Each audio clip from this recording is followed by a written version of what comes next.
も皆さんこんにちは。ネモですよ。近頃ふと思うのですよ。宇宙はなぜ存在するという面倒なことをするのだろうか。あと5000兆円欲しいってことで、老後に備えて異世界で8万枚の金貨を貯めます。あらすじは、山野三葉は死んだかと思いきや、なんか神的な存在に世界を転移する能力をもらった。ちょうど大学入試も落ちたから、その転移能力で老後資金を稼ぐことにした。ウェアってお話で、それを見ての前半までの感想をまあ何と申しましょうかね。私はね、まあ趣味みたいなもんがありまして、砂上の楼閣を訪れては、やれ柱が傾いてるとか、床がないとか、宙に浮いてるとか文句を言ったりしおりまして、渡辺篤が闇落ちしたみたいな、そんな高尚な趣味を持っとったわけですよ。でね、周りの人からも告げ口をいただくこともありまして、どうやらまたお砂場に掘ったて小屋が建ったらしいぞという話を聞いて、喜び勇んで赴いたわけです。でね、もう砂上の楼閣っていうか砂、何も建立しようとした形跡がない、何が何だかわからないと、まあ結論めいたものはそのあたりなんですけども、そんな感じで私の理解度が著しく低い言い訳をしておきますと、アニメを見たからです。まあファンが一切いない作品がアニメ化されるなんてことはないと思うのですが、このアニメを見てどんな暴言を吐いてもファンは許してくれるのではと思えるくらいな仕上がり。アニメ化っていうかアニメかこれ、ワンシーンだけでもそれがわかる。お話上の重要度もまるでない場面ですけど、主人公が車に乗って買い物に出かけるシーン、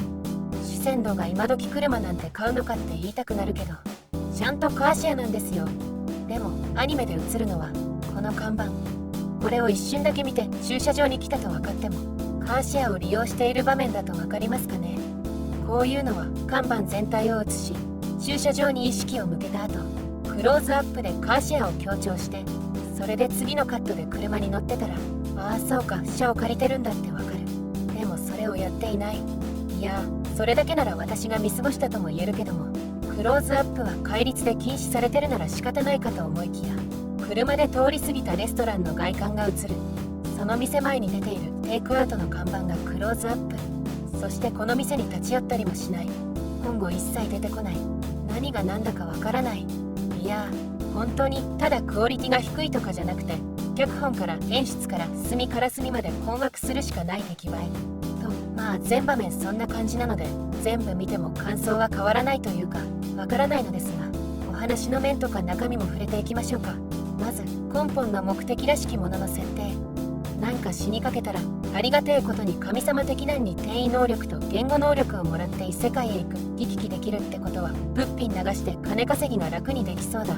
よし、老後に備えて金貨貯めよう。わかりますか？私にはわからない。いや、なんというか製品の意図自体は理解できないのですが、企画会議の趣旨はわかるって感じ。趣旨、疲れた読者に癒しを与えたい。みんなの目下の悩みといえば、健康、人間関係、天井の人の顔みたいなシミ、あとそう、お金。現実でのお金の悩みを一旦かわしてあげるコンテンツとして発想されたのかなと思います。主人公三葉さんは事故で両親と兄を失う。自宅のローンは残ったまま、学生の見ながら亡き家族の思い出が詰まった家を守るためにお金を稼ぐなんてね。そんな目標設定があったら本末転倒ですよ。だってお金の悩みを忘れたいのに、それがのしかかってる話なんて。それで妄想するに気の利く会議メンバーがいたんじゃないでしょうか。お金の悩みを一旦脇に追いやるためなら、主人公にお金の悩みはない方が安心してお金の心配を忘れられんじゃないかな。ってことで遺産やら保険金が入って、それで実家のローンも払い終えたので目下の金の悩みはないのです。じゃあ何を目標にするのさ。老後のため。ああそう、三葉さんはね、身内を失った愛称ゆえ大学受験に失敗。その後わちゃわちゃっと異世界問答が始まって世界を行き来できるぞ。これを利用して楽に金が稼げる。やった人生に勝利したぞ。だってよかったね。そんなにお金が好きか。全く癒やしい。どうですか皆さん、お金は好きですか？私は大好きです。なるだけ欲しいですね。お金なんてみんなが欲しいんだから、それだけで動機になるじゃんって気がしなくもないですが、でもね、みんなが当たり前に欲しいお金だからこそ、より明確な動機づけがないと目標になり得ないと思うのですよ。本当に三葉さんは見たところ、あくまで不可解なアニメを見たところではありますが、お金を稼ごうとする理由がわからない。まず当面のお金の心配はない。で、目標かのようにお金を稼ぐ、老後のために稼ぐと言ってはいますが、使い方などお金との付き合い方がまるで描かれないので、目標設定になっていないと思うのです。それに三葉さんとお金の距離感がわからないし、例えばね、先生が家庭訪問に来た時、母親が作った貧乏臭いおはぎを先生に渡したら捨てられてしまったとか、治療薬が買えなくて親が死んでしまったみたいな、まあそんな極貧描写じゃなくても、スーパーで見切り品ばっか見てるとか、クラスメートとファミレスに食事に行った時に一人だけワンコインランチ選んで恥ずかしいみたいな、そんなお金エピソードが一個もない。資本主義社会には生活はなく宿命しかないと言いますけれど、三葉さんのお金に対する価値観は自動的に価値があるんだと身につけた感覚だけで、彼女個人の目線というものが欠けている。にしても18歳にして目的が老後って何なの、その人生観。何のために大学行く気だったんだ。というか遺産やら何やらで一旦大学進学できるんじゃないのか。いや、大学とか仕事とか夢とかいいってことですよね。どうでも、とにかく老後ですよ、老後でね。目標メーター金貨8万枚ってのは10億円くらいってイメージらしいですよ。金相場はさておき、なんで10億円かっていうのはね、年収1000万円だとして100年働いたって計算なんだって。いや、18歳の発想なのか。就労年数と寿命を混同する人なんているのか。いや、ここにいるのかと、まあお金関連の発想がグズグズな印象で、というかそもそもお金とかそういった煩わしさから逃れたくて異世界を希求すると思うのですけれど、終始お金を、それも異世界でのやりくりじゃなくて最終的に日本円を獲得したいって話となると、悩みを交わすためのというよりは白熊問答的な、考えないようにしなきゃ考えないようにしなきゃってことにしかならないように思えるのですけど、まあ端的に言ってこんなとこまで来てそんな大層なことができるのに発想が貧困ってところです。と、まあ根本の目的めいたものが私にはピンとこなかったですね。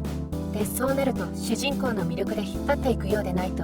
かなり厳しい道行きになりそうですが、なんか一個の人格があるかも怪しいと思うのですよ。それがね、家族の描写。三葉さんが一人残されて一人の食卓が寂しいみたいなシーンがあるけど、これが一人だから寂しいってだけにしか見えない。本当の寂しさっていうのは一人だから寂しいんじゃなくて、一人になってしまったから寂しいんだと思うんですけども、いや別にこれはいいのか。お気楽設定の一部で一番近い他人に退場をいただいただけだから喪失の5段階がどうのなんて話はいいか。いやでも異世界に行ってなんやかんやあって、そこで出会った貴族のご家族の温かい雰囲気に家族のことを思い出して号泣するって場面があるんですよ。ああ、そうちゃんと家族を亡くした人だったんだ、ご愁傷。でもこの場面、当たり屋みたく貴族の馬車の前に飛び出して気絶したふりして看病してもらいながら嘘で固めた来歴を話して取り入ろうとしているって流れなんですよ。無論金儲けの足がかりとして。それにね、感動的に号泣する前の段階で嘘来歴の中に親を亡くしているって実話要素があって、肩身のネックレスっていう実話要素を織り交ぜてあるけど何の干渉もなさそうだし、その話を聞いて貴族一家の母親が嘘話を信じて同情して抱きしめてくれる。それで自分の母親を思い出したりしない。ここまでで一切感情が動かないんですよ。これじゃないや、この人。いや人かな。そんなおおよそ感情というものがなさそうと思ってたら、号泣の感動場面ですよ。三葉さんの様子を見た貴族パパが言うんですよ。全く三葉らしいな、初対面で何言ってんだ。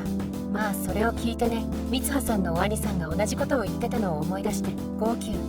なんで貴族一家の長男にセリフを割り振らなかったか謎なんですけども、この人もまあ家族への思いはなくはないようだと。でもね、